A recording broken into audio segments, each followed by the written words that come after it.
everybody, this is Chad with Round 2, and we're back to give you guys a new update for March of 2025 for some of the stuff that we're working on here. We just got back from New York Toy Fair over the weekend and had a great showing there with a lot of new tooling that we showcased, a lot of new licenses that we were doing, and a lot of great leads that were made at the show. You guys might have seen some sneak peeks that came out of Toy Fair in our booth. So actually this month what we're going to do is showcase some of the new tooling that we have coming out for 2025 and let you guys get a sneak peek at some of the stuff that we showed at the show.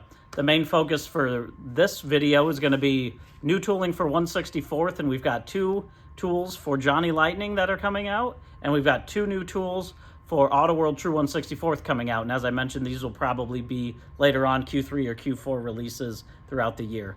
Also, if you stick around the video, we do have another employee that has joined Round 2. He's kind of an automotive icon, and he's going to bring a lot in the realm of diecast.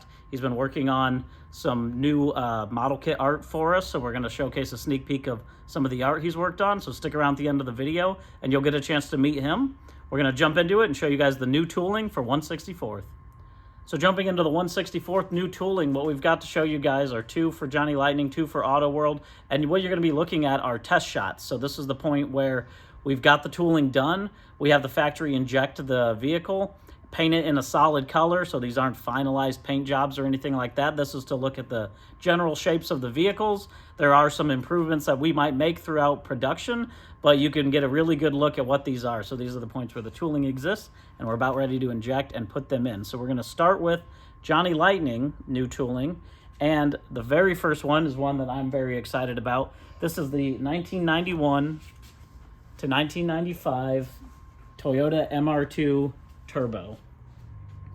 So some of the neat things that we've done with this one, we've actually got these vehicles with two different rear cores and two different spoilers. So that first one there is the 91 to 93 body style. Of course, like most of our castings, this is actually a true to scale body on this. It's got new wheels to match the MR2 wheels. It's a mid-engine car, obviously, so it's got that opening rear engine compartment, and you can see the motor inside the MR2 there. And again, that's a look at that 91 to 93 rear end. So there's a difference in the taillights there and that wraparound wing. And then the later 94 to 95 is the one on the right with that separate rear spoiler and different taillights for that. So again, we'll be making some small improvements. You guys will be seeing these fully painted before they come out with the new tooling later this year in Johnny Lightning, but we are super excited to bring out these Toyota models. Next up in Johnny Lightning, we actually have another mid-engine car for you guys, and another one that we're really excited about. We did do a sneak of this a few months back on the Diecast Breakdown podcast, so you guys can check that out. You might have seen it earlier there. This is our first time really talking about it here on Round 2. This is 84 to 88 Pontiac Fiero GT, and the first one here, you can see we've actually done both the coupe and the fastback body style. We've done the new Fiero wheels.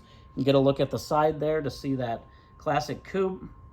And again, has that opening rear engine compartment, so you can see the engine in the vehicle there. And the second variation, that fastback version, and that really clean lines as that fastback runs back. Now, fastback came out in 86, so we'll be able to do the 86 to 88 for the fastback, and a look at the rear end of that one as well. These have the more aerodynamic front bumpers, so we're going to be doing the Fiero GTs with this tooling. And another great one to join the Johnny Lightning lineup. We have some other tools too that are another tool that's in test shot that we'll show you guys probably in the next coming months for Johnny Lightning, so stick around and we'll have another update with those as well. Jumping into the Autoworld lineup of True 1/64th, we have some really cool vehicles to show you guys, and these are kind of getting back to a lot of the core of what the old school Autoworld collectors love, and that's old, big American cars. So first one is the 68 Dodge Coronet, and there's a lot of variation in this tooling, especially for a one-year only car. We've actually done, you can do a convertible with the top down, you can do a convertible with the soft top up, you can do a hard top variation, and we also have a hard top with the police light bar. This has, there's two different front cores on this casting, two different rear cores to do different options. We're going to be running two engine options with this, with three different intakes that are included on it. And again, just a ton of different variation. You can see that opening hood there. This is, of course, Auto World True 1/64, so even down to the width of the tires, they will all be true to scale here. And again, one that we're really excited to bring out. And lastly, for Auto World, another big land yacht car. A lot of you guys, old school Auto World collectors, love the big land yacht. So this is the 70 to 71 Plymouth Sport Fury. There's only one example being shown here, but we've actually tooled this one with a lot of variation as well. There's four different front cores, so you can do the 1970 or the 71 Sport Furies with the hidden headlights. You can also do the Fury 3s with the round headlights for both 70 and 71. There's two different hoods with the different bulge to go between a 70 and a 71 hood.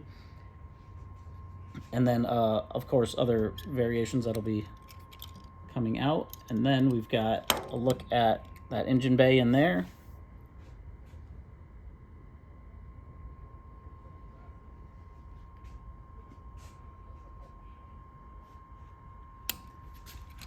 And another one that we are really excited to showcase to you guys. So that's a lot of the new tools that we are working on in 1/64 scale. We also have some other ones in the works that we're not quite ready to announce yet. So again, always check that out.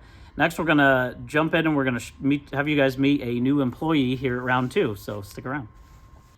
All right, so jumping into some of the new hires at Round 2. Last month, we introduced you guys to Aaron Skinner, who joined our model kit team. We have another new hire coming in at Round 2, who's going to be helping out with diecast. He's been doing some model kit stuff for us. He has a storied history in automotive and hot rod. He's worked with other diecast brands, worked in model kits in the past, and is the owner of Allison Designs.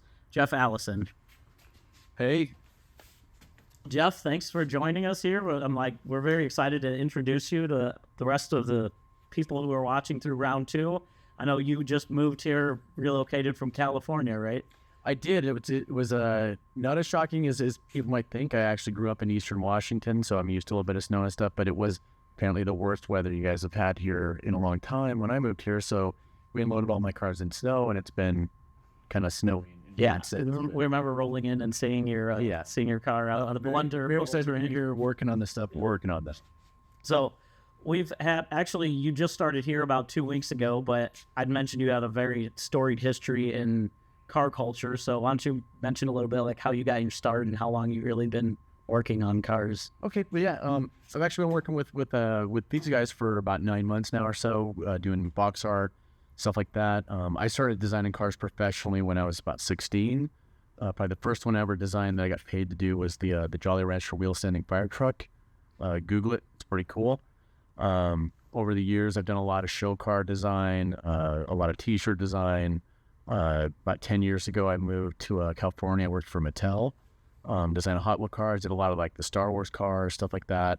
I rebranded a couple different shops out there. A lot of their merched, all their projects, stuff like that. So I've got to do a lot of like Riddler cars and AMBR cars, stuff like that. You know, really high end, cool stuff. So I don't know, cars are that's all I know is cars. So I'm super stoked to be working on this stuff again. I can't wait for some of the new projects that we're working on to come out. That's awesome. Well, as I mentioned, Jeff's going to be coming in and doing a lot of diecast work, but he has been doing some model kit work for us.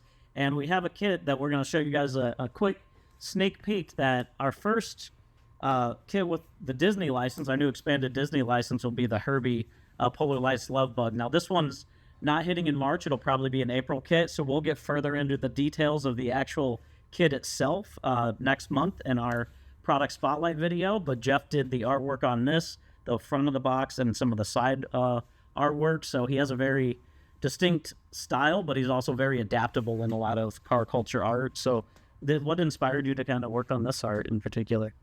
Besides Herbie himself, obviously. Yeah, well, actually, you guys asked if I wanted to do it, and I was super stoked to do it, and I got to come up with the basic look of the box and stuff. Obviously, not the logos and stuff, but I love Herbie. I actually know this car personally, the Cobra that's in Herbie. That's one of the reasons I put it on there. Because, I mean, there's nothing better than those scenes where Herbie's like, zipping around all the real cars. So doing that was actually it was super super fun. The inspiration behind making the art look like that was my personal opinion is I've always liked the old model box art where it was painted, it was paintings or hand done art and stuff, as opposed to just the photographs of a model ship or something. So most of the art I do is hand drawn, and then I have some trickery I do digitally to basically make it look like much more of an expensive piece of art than it is.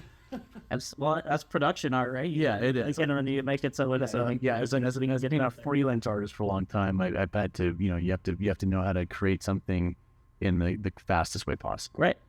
Well, yeah, it's great. So we're really excited to see what else Jeff comes up with, and also with you guys watching, if you like some of these types of videos where we kind of interview some of the staff here, showing you guys new toolings and stuff just besides the general product updates, let us know in the comments. Let us know all the kits and tools you'd like to see. You guys always do. And make sure you follow us on our Facebook pages and Instagram pages. All those links will be pasted down below. Thank you guys again for watching, for supporting us. We'll put up more sneak peeks from Toy Fair, and we'll see you next month.